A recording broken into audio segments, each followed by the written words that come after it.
At 40, I was diagnosed with liver cancer. My husband ran off with the money. When my arch-nemesis heard about it, he spent a fortune to help treat me and stayed with me until the end. When I opened my eyes again, I was back at my wedding at 20. The MCs passionately announced, "The groom may kiss the bride now." I looked at my arch-nemesis in the audience, with his dyed yellow hair, cigarette in mouth, and devil-may-care attitude. Suddenly, I dashed toward him. "You want to kiss me?" He was stunned, even dropping his cigarette. "Messing with me?" "No, I don't believe you." I grabbed his collar abruptly. Amid the gasps of the crowd, I kissed him. Back to being 20, on my wedding day. My mom walked into the room. "Joanna, they're almost here. Have you finished your makeup?" I looked at myself in the mirror. My hair was thick and black, my skin fair and rosy, completely unlike the pale, gaunt look I had later after the treatments. "Why aren't you talking?" She frowned.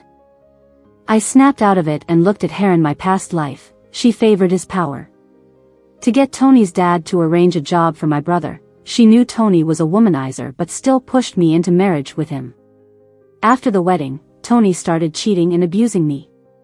My mom kept asking me to endure it and even threatened to cut ties with me if I wanted a divorce. "Almost done," I replied.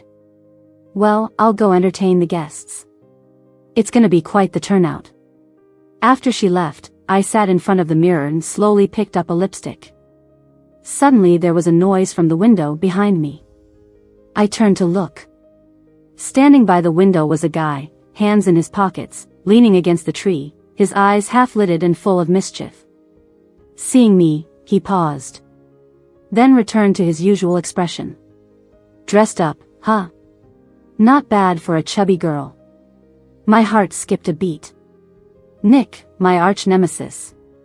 The one who took care of me until I died from liver cancer. Back then, I thought he was here to cause trouble, and I pointed at him, telling him to get lost, but now, looking at this face 20 years younger, I couldn't say a word. Mom walked in again. "Joanna, you?" She stopped, seeing the guy outside the window. "Nick? You little punk, what are you doing by the window? If you dare ruin Joanna's wedding, I'll shout at your house." Saying this, she closed the window, pulling me aside. "What did he say to you?" "Nothing.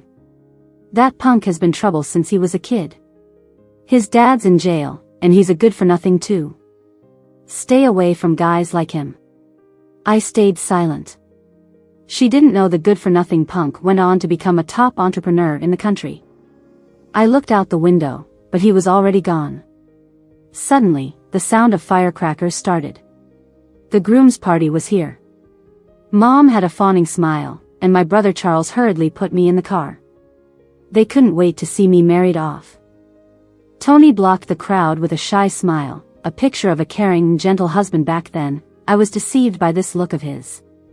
I married him before finishing college and even dropped out to become a housewife at his urging, setting the stage for all the future tragedies. Among the bustling crowd was a girl in a white dress, staring at me with a tense face. I avoided her gaze. Once in the wedding car, I asked Tony, "Who's the girl in the white dress?" "A classmate." "You close?" "No, just classmates." I gripped my purse tightly. In my previous life, I believed his lies until she came to my door with a baby and I realized I'd been deceived. And it happened more than once in the following 20 years. Surrounded, I arrived at the wedding venue. The ceremony proceeded step by step. Until finally, the MC's voice rang out, "The groom may kiss the bride now." Tony came closer to me, face full of shyness. "Joanna." I took a step back. Tony froze. So did the audience. Mom whispered urgently from behind me, "Joanna, what are you doing?" Charles was equally anxious. "Be proactive." I looked toward the crowd among the heads. Nick's yellow hair stood out. He had a cigarette in his mouth, all devil-may-care, but his eyes were intensely fixed on me, almost like they were shining. Before I died in my past life, he looked at me the same way. Back then, I was a coward, afraid I couldn't make you happy. If I get another chance, I won't just watch you marry someone else. He had started his business from the bottom and made his way to the top, but he never married. It was only then I realized he had been waiting for me. Seeing me not moving, Charles shoved me. Tony reached to steady me. "Joanna, don't be shy." He smiled, but all I saw were the 20 years of cheating and abuse to come. I shook off his hand. Amid the confusion, I rushed off the stage and stopped in front of Nick. I raised my head. "You want to kiss me?" He was dumbfounded, dropping his cigarette. "Messing with me?" "No, I don't believe you." I grabbed his collar abruptly. Amid the gasps of the crowd, I kissed him lightly. Nick's tense body seemed to switch on. He held my waist and deepened the kiss. Mom reacted first, rushing over and cursing, "Joanna, what are you doing? Acting shamelessly and disgracing yourself." She grabbed a bottle nearby, ready to hit me. "You shameless woman, today I'll set things right." The moment the bottle flew, I instinctively closed my eyes. Nick stepped forward to shield me. Charles took the chance to grab my arm. "You really are a disgrace, kissing another man at your wedding." Nick wrenched his arm away. "Let go." He yelped in pain and let go, and Nick immediately protected me behind him. Tony stood on the stage, face full of unwillingness and grievance. "Joanna, why? Wasn't I good to you? I bought you the biggest diamond ring, planned the grandest wedding. Why did you do this to me?" His parents also started wailing, "Joanna, we've treated you so well, why are you embarrassing us like this?" Everyone was gossiping, their looks either disgusted or contemptuous, as if I were the worst criminal. Only the girl in the white dress finally laughed. Nick tried to shield me from everything, but I patted him, signaling not to worry. I stepped forward and opened the bag tightly in my hand. Some people play the victim even when they are the real troublemakers. I slowly pulled out a stack of letters, because Tony was still seeing someone else right up to the wedding. "These are the love letters he wrote to her." The girl in the white dress froze for a second, then showed a triumphant smile. In a past life, just before our wedding, she had secretly given me these letters Tony wrote to her. I confronted Tony with the letters then, but he sweet-talked me into forgetting about it. This time, I read the letters aloud in front of everyone. "Since we parted yesterday, I've been missing you terribly. Your voice, your scent, your body." The dirty, filthy words were all out in the open. I read them emotionlessly. Tony's calm demeanor vanished, his face contorted. "Joanna, you're lying. How can you prove I wrote these?" I met his gaze and smiled lightly. He froze. He probably never expected that woman to leave such damning evidence. From the pile of letters, I slowly took out a photograph. Seeing what was in the picture, everyone gasped.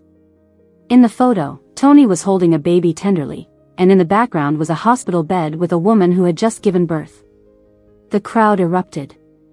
Tony was obviously panicking and glared fiercely at the girl in the white dress. She was freaking out too. She probably didn't expect me to reveal such humiliating evidence so publicly. Tony grabbed the mic from the MC. "Don't listen to this crazy woman. This photo is from when a friend had just given birth, and I went to visit the child. Has nothing to do with me." I hadn't even said anything, and he was already so desperate to explain. I anticipated he wouldn't admit it, so I handed the letters and photo to the guests around me. Everyone eager to watch the drama quickly swarmed in. I looked at Nick. He understood immediately and took my hand. "Let's go." I ran away from the wedding, still in my wedding dress, and walked out of the hall with Nick. He held my hand carefully, his usual roguish charm replaced by a cautious sincerity. He kept glancing at me, as if checking if this was a dream. Nick and I were sort of neighbors. His father was jailed for theft when he was young, and his mother ran off, leaving him barely getting by with relatives' help. Maybe as self-protection, he was fierce in fights from a young age. If someone insulted him, he'd beat them bloody. Adults said he was the child of a criminal and told us to stay away from him, but for some reason, I was never afraid of him and often stood up for the kids he bullied. Over time, we became arch-enemies. Until later, I got married for love and he left to start a business far away. We lost contact after that. Nick stopped in front of a store. The sign said electronics repair and sales. He pulled out a key and opened the door. Inside were shelves full of appliances and parts. "Is this your store?" I asked. For someone who seemed to have nothing, he had actually set up a business. He looked back at me. "Want some water?" I nodded. He turned to pour water, his shoulder muscles taut under his shirt. I suddenly thought about our recent kiss. His large hands held me tightly, strong and firm. Face flushing, I looked away. After drinking the water, Nick took me upstairs. There was a bedroom and bathroom, probably where he lived. He took out some clothes from the closet. "The wedding dress might be uncomfortable. Change into mine, I'll go down and buy you something more fitting." I felt a bit embarrassed. After a shower, Nick hadn't returned. His clothes were huge on me, the t-shirt hung like a dress. When he came back, he brought 2 meals and was momentarily stunned seeing me. Then he looked away, his ears slightly red. After dinner, it got dark. "You should sleep early." "I'll sleep downstairs." I woke up in the middle of the night. When I looked for him, I found he was still awake. In the dark, the glow of his cigarette burned. "Nick," I called softly. He immediately stubbed it out. "Why are you up?" I gave a cliched reason. "I'm scared." "Then I'll stay with you." He moved a chair into the bedroom. "I'll sit here. You can sleep without worry." Playing the damsel in distress, I said, "Can you lie down with me?" The single bed barely fit the 2 of us. Nick hesitated. "I'm really scared." He gave in and lay down on the edge, keeping his distance. My fingertips touched him, sending him bolting upright. Strangely emboldened, I looked pitifully at him. "Do you not like me?"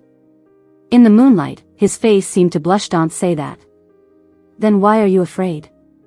"Why am I afraid?" "Then kiss me." He froze, unmoving. I remembered he liked to make people call him honey in a past life, so I swallowed my pride and said softly, "Honey." He flipped over and pinned me down, cursing softly. His hand gripped my waist as he kissed me desperately. The strong scent of male hormones overwhelmed me, his solid muscles restraining me. Halfway through, he raised a hand and unbuttoned his shirt. Blushing, I turned my face away. Suddenly, he laughed and stopped. Pouting, he whispered, "If you tease me more, it won't be this simple next time." He moved back to the edge, separate from me. Too tired to argue, I drifted to sleep. Groggy the next morning, I heard voices downstairs. Rubbing my eyes, I went down. "I brought what you asked for." "Quiet down, Joanna's still asleep." Peeking out, I greeted, "Hello," startling a thin young guy. "Hey." He quickly said, "Leave now." Nick frowned, ushering him out. "Got it, I'm going."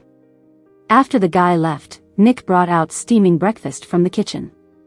"You bought this morning?" "No," he looked away, embarrassed. "I made it." I was taken aback.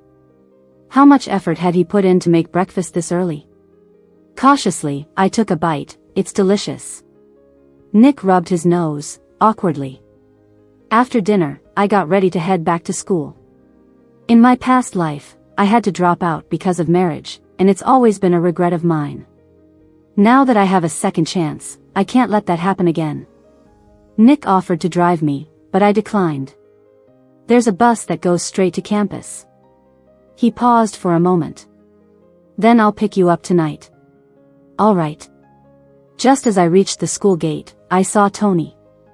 Instinctively, I took a step back. He was surely here for revenge. The memory of his domestic violence in my past life was still fresh. Maybe it was because there were many people around, but he didn't act out. In fact, he even put on a calm face. "Joanna, let's talk." I frowned. "There's nothing to talk about." Tony wasn't annoyed and even smiled. "Are you sure?" I had a bad feeling. "I've posted some interesting stuff at your school." "What do you think it could be?" After speaking, he looked at me with a confident smile. "If you go now, you might still have time." Anger surged within me, but I knew now wasn't the time to lash out. I left him and ran into the school by myself. The campus is huge, and I had no idea where he could have posted whatever he was talking about. While looking frantically, I saw a group of students gathered in front of the teaching building. Someone noticed me. "Hey, isn't that her in the photo?" "Yeah, it's Joanna from the math department." The crowd murmured but left a path for me. I walked forward slowly and looked up. Posted prominently in front of the busy teaching building were photos of me. One was of Nick and me kissing at the wedding yesterday. My finger trembled as I looked at the other one. It was a nude photo of me. I ripped the photos down furiously. Next to them was a written complaint, but my mind was blank, and I couldn't focus on the content. Just then, a teacher from the administration office hurried over. She took down everything, dispersed the onlookers, and escorted me away from the scene. In the office, several teachers sat in front of me. "Joanna, we heard what happened yesterday." I didn't respond. Seeing that I wasn't reacting, she exchanged glances with the other teachers. "We read the complaint letter too. It won't be good for you or the school if word gets out. The school will handle this, don't worry and just focus on your classes." I was stunned. What did the complaint letter say exactly? She pressed her lips together. "It's nothing." "What does it say?" Another male teacher couldn't hold back. "You know young ladies should be modest. Do you really need it spelled out? It says you were fooling around, and then you ran away with someone else at your wedding. Our city isn't that big, word has spread. Where's the complaint letter? I'm calling the police." The male teacher got even angrier. "You weren't careful, and now you want to call the police because someone told the truth about you?" "Someone? Do you know who that someone is?" "It's my ex-fiancé. He cheated on me, and now he's the one accusing me of being unfaithful. Does that make any sense?" The male teacher sneered. "Tony didn't pursue the matter when you accused him at the wedding, and now you want to blame him again?"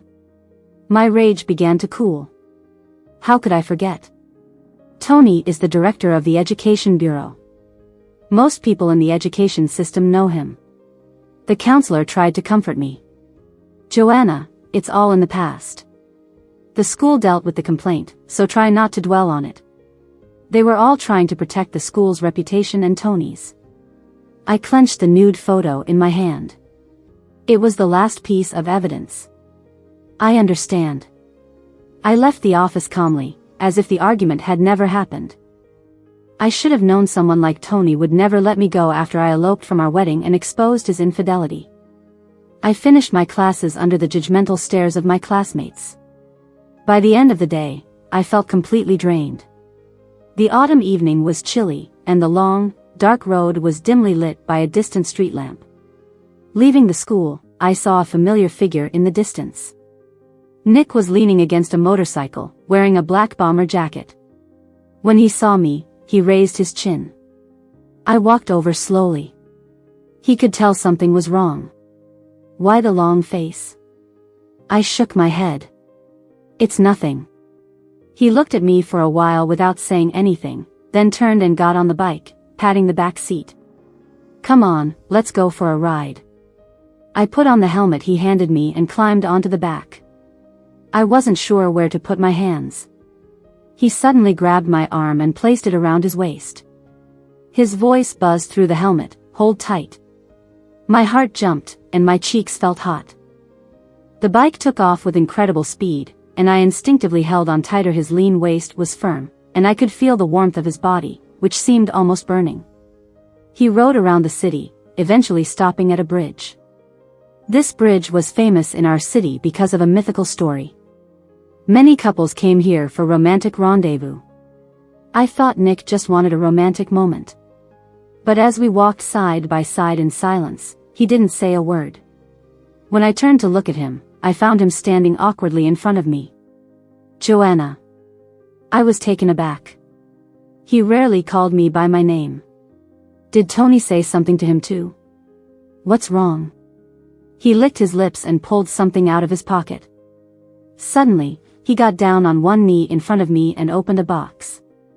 It was a diamond ring. I was stunned. Joanna, he said my name again, slowly and sincerely, will you marry me? I couldn't respond for a long time. He thought I was shocked and continued. You were willing to leave the wedding for me. I won't fail you. I might not be able to give you a luxurious life now, but I promise, you'll never lack for anything. What others have, you'll have. And what others don't, you'll have too. This man stayed on one knee, rambling, as if he wasn't tired at all. It would be a lie to say I wasn't moved, but all I could think about was Tony's accusations and that nude photo. I didn't know when it was taken, and I didn't know if Tony had more like it. They were ticking time bombs. So, I couldn't say yes now. Nick, I called softly. He looked up, the fearless guy, now filled with anxiety. I took a deep breath. I can't marry you right now. The night wind blew from the lake, chilling to the bone. His eyes, which seemed to sparkle, dimmed instantly. After a while, he asked, why? This was between Tony and me. I didn't want to drag him into it. I didn't answer directly. Can you give me some time? He stared at me for a long, long time. Okay. Maybe because they felt embarrassed by me, my parents hadn't contacted me since I ran away from my wedding. Nick didn't seem to care that I had turned down his proposal. I said I wanted to stay at school, and he stopped me. What, you trying to run away? No, I just think it's more convenient to stay at school. He bent down, cornering me against the wall, his voice low. Joanna. My ears felt hot. We've hugged, kissed, and slept on the same bed, so what are we now? My face grew hotter, and I shook my head. He smirked. Engaged couple. Got it? You're my fiancé. Eventually, under Nick's insistence, I agreed to stay at school during weekdays and come to his place on weekends. The rumors at school about me slowly died down. Except for the occasional pointing and whispering, it hardly affected my life. Having gone through hardships and turmoil in my past life, this was nothing. I just needed to study hard, get my diploma, and pursue my dream of becoming a teacher, never to repeat the same mistakes and become a housewife dependent on others. Meanwhile, I started to recall the events of my past life. Back then, Tony became the director of education at a young age with his family's help. In others' eyes, he was in a high position, cultured, and a good husband and man. Until later, when Coco, the girl in the white dress at the wedding, came to his door with a child, everyone saw his true colors. He had an illegitimate child before marriage and continued to flirt with other women afterward. I closed my eyes, trying to remember the scene when Coco caused a ruckus. At that time, I was just shocked and ashamed, thinking she was trying to threaten me to give up my place, but I didn't remember the real reason for her outburst. I vaguely remembered she mentioned money and other women. In other words, Tony had grown tired of her, found someone new, and cut off the support for Coco and her child. She had endured being his mistress for years, unwilling to break up unless truly desperate. So now, to expose Tony's real face to everyone, Coco needed to see the truth. But how do you convince a woman who willingly became a mistress to expose Tony? It's not easy. No matter what, there was still time for everything. I found out where Coco worked, choosing a Friday afternoon to visit her directly. When she saw me, she was clearly taken aback but soon composed herself. In the photo of the family of 3 she secretly slipped me, she didn't show her face. So at this moment, she still assumed I didn't know the truth. You're Joanna, right?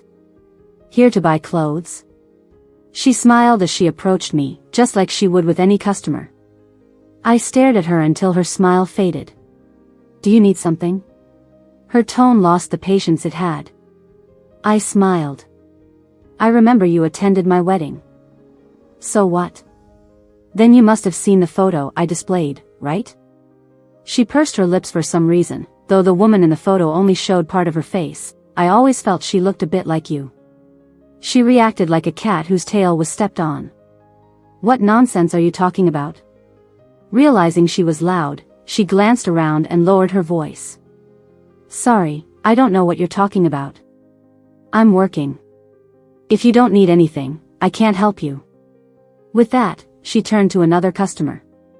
Guessing her directly was going to be tough.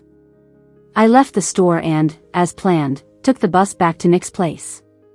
On the way, I thought about how to deal with Tony. But arriving at Nick's shop, I found him facing off with a group of people at the door. The leader was none other than my younger brother, Charles. At that moment, he was shouting, "You're scum. Seducing my sister, making her run away from her wedding.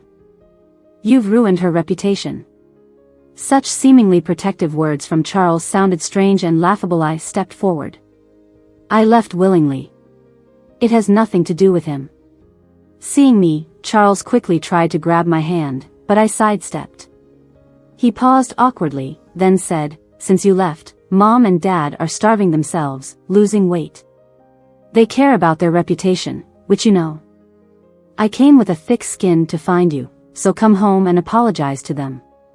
As I wondered when Charles started caring so much about family, he continued, "And it's best to apologize to Tony too."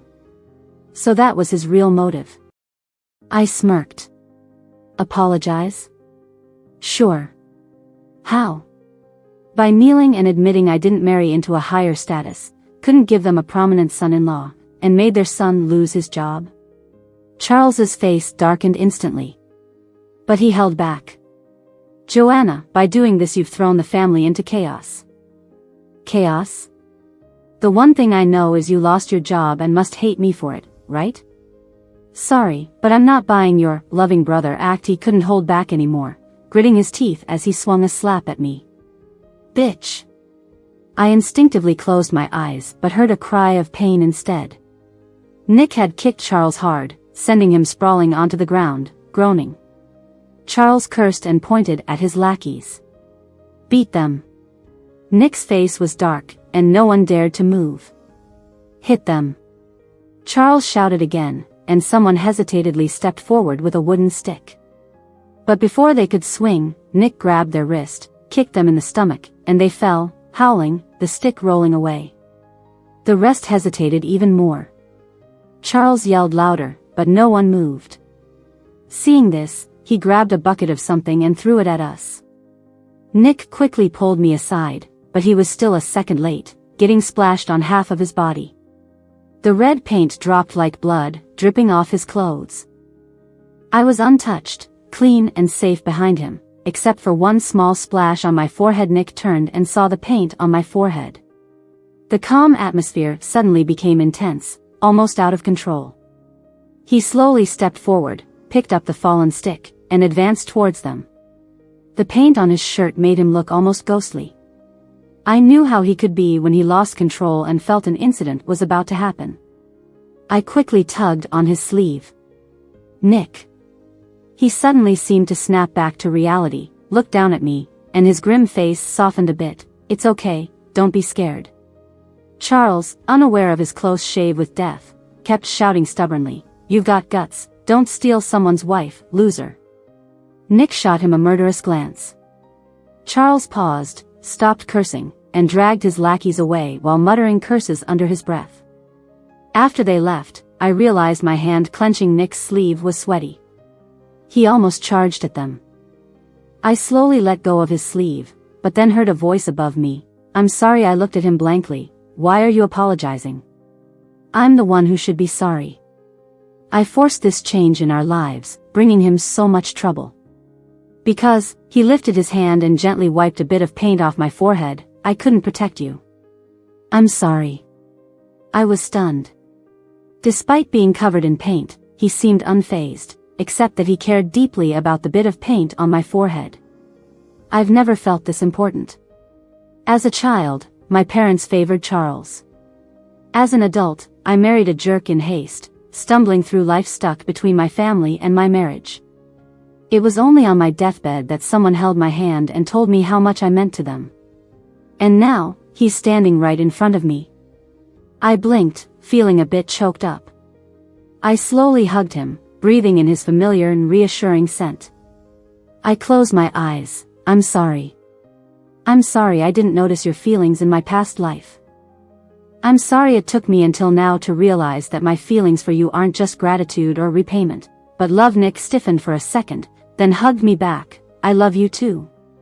When we got back, Nick changed his clothes, took a shower, and then took me out to dinner. That night, before bed, I suddenly felt nervous. I wondered if anything would happen. But when I opened the bedroom door, I saw that the room, which originally had only one bed, now had two, like a hotel room. However, the two beds were placed far apart, one on the west wall and the other on the east wall. Nick saw me pausing and went back to his nonchalant demeanor. What, you still want to share a bed with me? My cheeks turned red. A big hand landed on my head, ruffling my hair. Don't worry, I'll be yours sooner or later. I pushed him away, blushing, and climbed into bed. Maybe I was just too exhausted because I quickly fell into a deep sleep. Half asleep, I heard some noise downstairs and woke up suddenly. I called Nick softly, but there was no response in the moonlight. His bed was empty. Maybe he went to the bathroom? I didn't know where the hallway light was, so I groped my way downstairs towards the noise. It was pitch dark downstairs too, except for a faint red glow from the couch near the studio. I breathed a sigh of relief. Nick. Hearing my voice, he quickly put out his cigarette and turned on a nearby lamp. In the dim light, I saw dried blood on the corner of his mouth. Thinking it was a trick of the light, I stepped closer and realized his mouth, eyebrows, and ears were covered in bruises. Did you get into a fight? He looked down, crushing his cigarette butt, and didn't say anything. Did you fight, Charles? He took a deep breath, leaned back on the couch, and looked up at me. I was a bit angry, but tried to keep calm. Why didn't you tell me? He still didn't answer. Charles always hangs around with a bunch of aimless high schoolers. They don't know their own strength. What if they hurt you? And even if you're a great fighter, what if 10 or 20 of them came? How would you escape? Nick lit another cigarette, reached for the lighter, then stopped his hand mid-air. I'm sorry, I was too emotional. I just want you to not hide anything from me. We can figure things out together. The room was silent for a few seconds. Suddenly, Nick spoke. I feel the same way. I was taken aback. He slowly looked up, his dark eyes even more intense in the soft light. So, is there something that happened at school you want to tell me?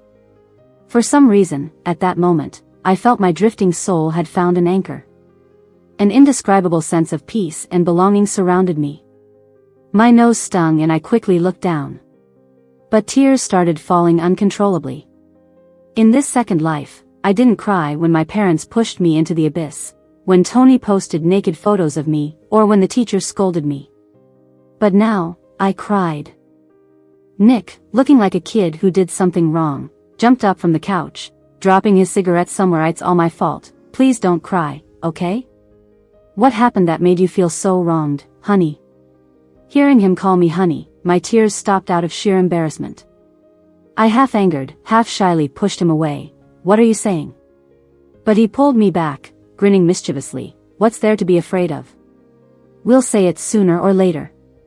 I nestled in his arms, feeling gradually warmer inside.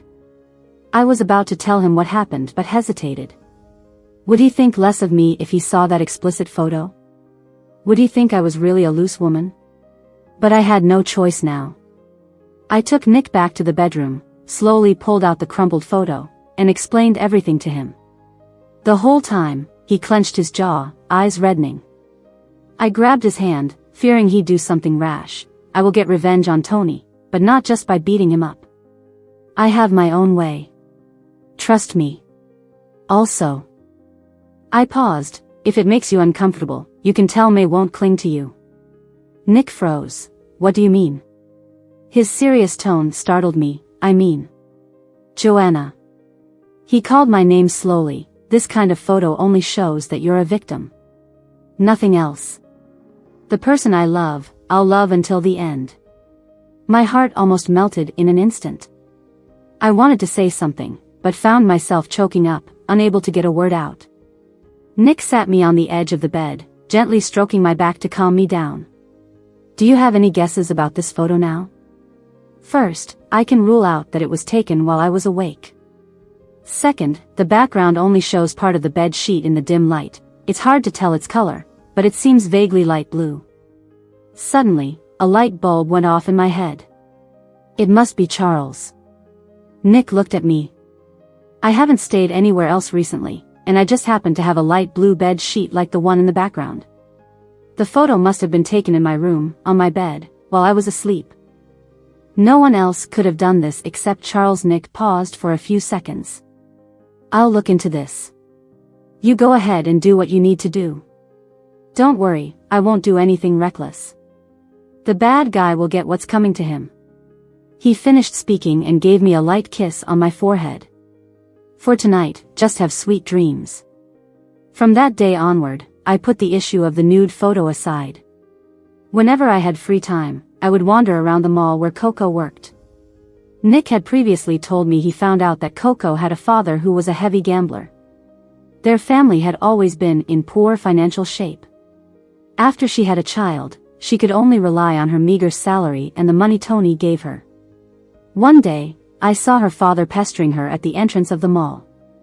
Coco, have you gotten paid this month? What does it matter to you?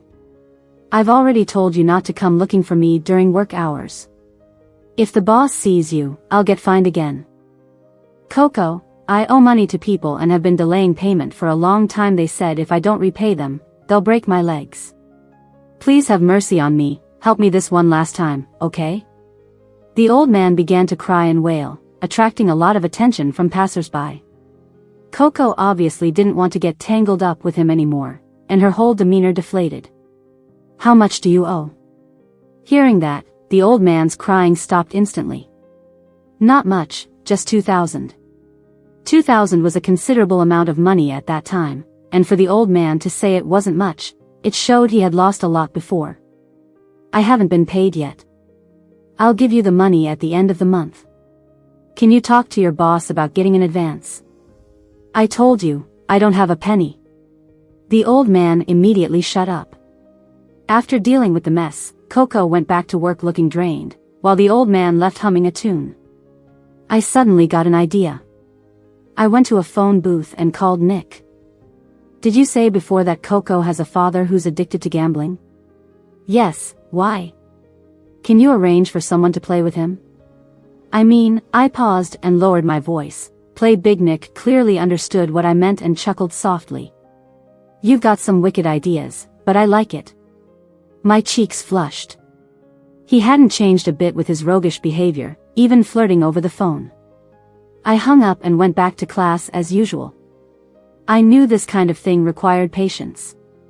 It's like blowing up a balloon, waiting for it to slowly expand until it reaches its limit, and then, it bursts entirely. Until then, everyone thought life was calm, including Tony. A while after the tip-off letter incident, Tony seemed to be trying to see how down and out I had become. He deliberately picked a time to corner me at the entrance of the classroom building.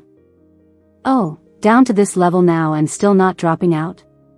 Didn't you know what your classmates say about you behind your back? Or are you too scared to listen, pretending you don't hear? I looked at him calmly. Anything you want? Just came to check on my ex-fiancée, my ex-fiancée-to-be, and to let her know, I'm getting married again. The new bride is the police chief's daughter. Her looks, her body, her family background are all 1,000 times better than yours. His tone was humiliating, his eyes full of disdain. And Joanna, you don't seriously think there are no consequences for running away from me, do you? This is just the beginning. I'll make sure you become a complete disgrace. Really? I wasn't panicking at all. You didn't think I was really scared, did you? Tony, what goes around comes around. Don't you think that everything you've done won't go unnoticed? I walked slowly over and patted him on the shoulder. You're about to get married, keep a low profile. Wouldn't want anything to ruin your wedding, right? Because if anyone ends up disgraced, it just might be you. He flung my hand away abruptly. Don't touch me. I sneered, wiping each finger clean one by one right in front of him. Pretty dirty. His face turned ashen, and his cheek twitched with anger.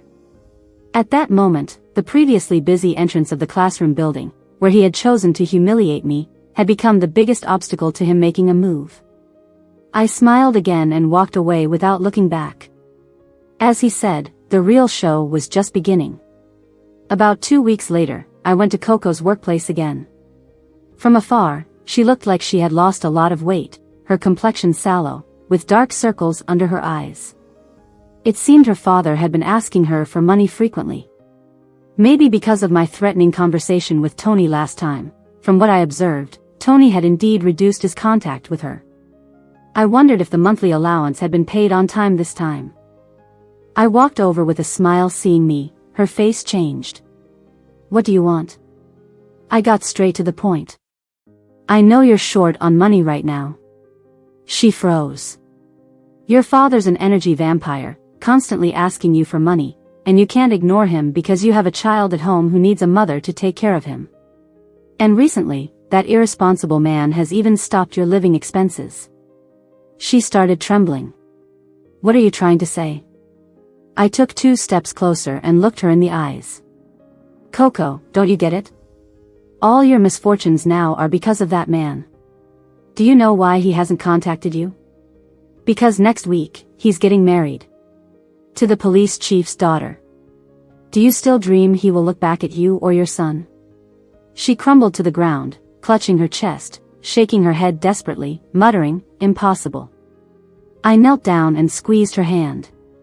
"Actually, I didn't break the engagement because of the evidence you gave me." She looked at me, somewhat confused.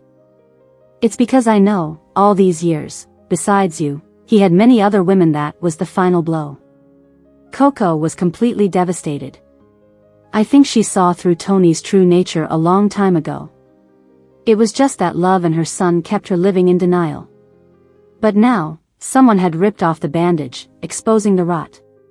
She couldn't deceive herself anymore. Walking out of the mall, I suddenly felt a sense of relief. If the plot went like my previous life, Coco would make a scene with her child in public, most likely choosing the wedding day. But nothing was certain. It didn't matter, I had other plans. Soon, the wedding of Tony, the scumbag destined for ruin, arrived. That day, I took the day off to attend. A short while ago, I was the one escaping from here. Now, it was all happening again, only to someone else. The wedding was bustling with people, many of whom were familiar faces from before. I sat in the audience, wearing a hat and mask. No one recognized me. The wedding began.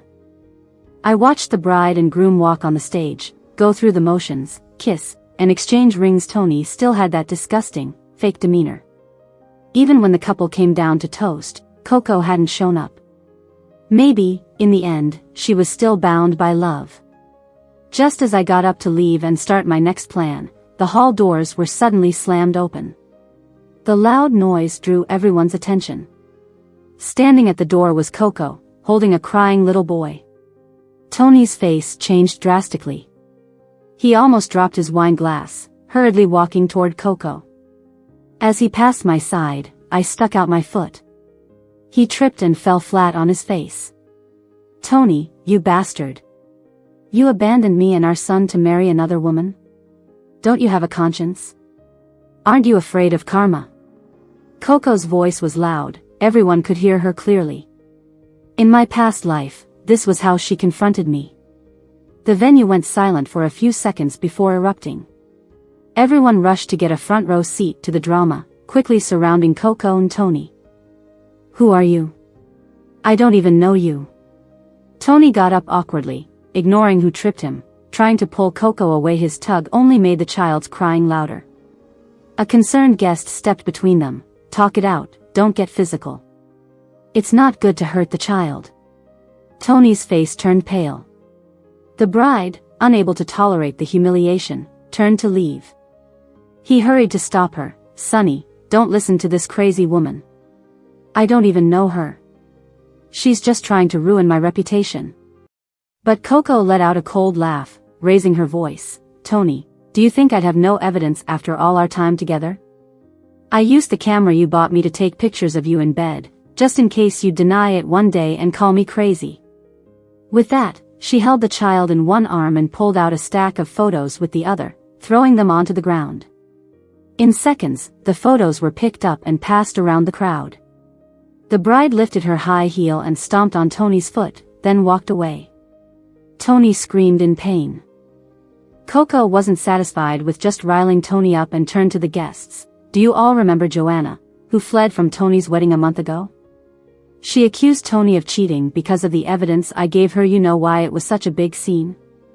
Because this scumbag has toyed with more than one woman's feelings. He has mistresses, and probably more. Tony was completely speechless, collapsing to the ground. Charles arrived late, trying to pull Coco away. But someone yelled out, "Why bully a single mother and her child just because your son messed up?" Soon, others joined in support. Failing to resolve the situation, Charles turned around and slapped Tony hard, knocking him almost sideways. I failed as a parent. This is our family matter. Please don't discuss or spread it. Thank you. As he dragged Tony away, an enraged middle-aged man entered, kicking Tony without a word. Unable to get over his anger, he kept kicking until Tony begged for mercy on his knees. No one dared to stop him, not even Tony's parents. The man was the bride's father and Tony's boss. I watched it all unfold, a cold smile on my face. All dramas have an end. With the bride leaving and Coco being taken away by the police, peace seemed to return. I removed my mask and hat and slowly walked up to Tony. I looked at this man I lived with for 20 years in a previous life, feeling nothing but unfamiliarity and disgust. When he saw me, his glass dropped and shattered. Was this all you? I smiled, a wedding gift for you. Do you like it? He roared like a beast, shedding his gentlemanly facade, raising his hand to hit me. His punch missed as I dodged. He froze. Funny how 20 years with him taught me only to evade his blows. There are police outside. Are you sure you want to hit me? His sanity returned, and he froze. Tony, do you know where you went wrong? He stared blankly at me.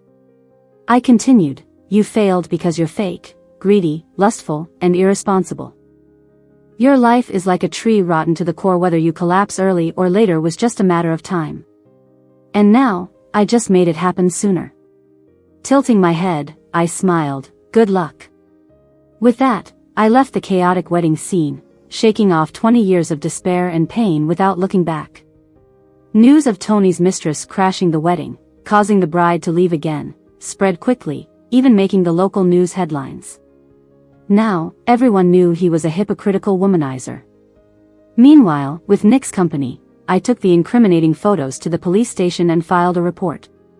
Based on Nick's recent investigation, after Charles took those nude photos of me, he had a high schooler bring the camera to a photo shop downtown to develop them. High schoolers aren't usually mature, so when Nick interrogated him, he spilled everything. We contacted the owner of the photo shop. Since they were nude photos, he remembered them vividly and agreed to testify. The police came to collect evidence. Immediately seeing a bunch of cops freaked my parents out. Then they saw Nick and me outside the door and started yelling, "What now? You ran away and think dragging the police here will get you back in? Let me tell you, as long as we're alive, you won't set foot in this house. Disgraceful wretch, why haven't you died out there?" Their words got nastier and nastier to the point the police couldn't take it anymore. "Please don't interfere with our investigation." My parents quickly changed their tune. "What happened?" The police didn't answer immediately but instead asked, "Which room does Charles sleep in?" My mom pointed, then kept questioning. The police didn't say anything more and went inside, closing the door to search. Fuming, she glared at me, "You little tramp, why is there always trouble when you show up? What did you do this time?" Nick gripped my hand tightly, obviously holding back his anger. I stayed calm. "Wait and see, you'll know soon enough." I initially thought the police just needed to find the camera and rolls of film to nail Charles, but for some reason, they spent a whole hour searching the room. When they finally emerged, they were carrying 2 large boxes full of CDs. My mom sensed something bad and screamed, trying to block the cops from taking the stuff. "I'm warning you, touch me again and it's assault," I said. She shut up instantly. When the police got close, I asked quietly, "What are those?" We thought this kid taking nude photos of his sister was sick, but turns out he's been making porn vids starring himself. We don't know if these have any drugged girls in them either. We'll check them back at the station. I was stunned but said, what if he runs? Don't worry. We've got people on him. He'll be in custody within half an hour. Alright, thanks. After the cops left, my mom cried and cursed me from the floor. They must have overheard the cops. Even my usually silent dad spoke up quietly, Joanna, you brought the cops. Can't you do something? He's your brother, your flesh and blood had never spoken to me this nicely. At this moment, for the sake of his son, he'd ditch all dignity. I knew that if I asked him to trade his life to keep his son out of jail, he wouldn't hesitate. He's not my brother, I smiled, he's just a beast. His face turned dark, but I kept smiling, so, why do you plead for a beast? With that, his demeanor changed. He and my mom began cursing me together. I was used to it and didn't care at all. They'd lost their precious son. Their remaining years would be filled with pain and despair. When we left, Nick held my hand tightly. I thought he was worried, so I said, don't worry. But he shook his head and looked down at me. His eyes had lost their usual carefree look, replaced with deep love. I just think you're stronger than I imagined. Really? Sometimes, I feel pretty weak. He laughed, no problem. I'll always be here to protect that weak side of you. It wasn't a grand romantic line, but it made me feel secure just like his calloused hand holding mine, strong and dependable. That night back, Nick proposed to me again. This time, I said yes. As the ring slid on my finger, I'd never seen a diamond so dazzling. The next day, Nick dragged me to get our marriage license. We need the household registry. He pulled a book from a drawer and tossed it on the table. What's this? It was my household registry book. Where did you get this? Don't ask. Come on. I suddenly remembered the skinny guy sneaking in to deliver something on my second morning at Nick's. Could it have been then? Did you have someone steal it? It's not stealing, just borrowing. It's been returned. I smiled silently and grabbed his hand. So he'd planned to marry me that early. I remembered Nick in my past life, by my hospital bed, reminiscing. He talked about falling for me but never daring to confess, and then watching me marry someone else. Such regrets in a short lifetime. Now, that regret ends as we get that red certificate I thought of the first time I saw him when we were kids. He was sitting alone in a gravel pile, looking out of place. I asked what he was doing. He said waiting for his mom. I sat with him to watch the sunset. When parting, he asked if I'd sit with him again tomorrow. I nodded, saying yes. Will you stay with me forever? I hesitated but nodded again, yes. Later, I heard Tony's reputation was ruined in the city. He lost his job and stayed home all day. Eventually, people saw him ragged, fighting kids for candy, looking crazy. But these were just rumors. I stopped caring about his affairs.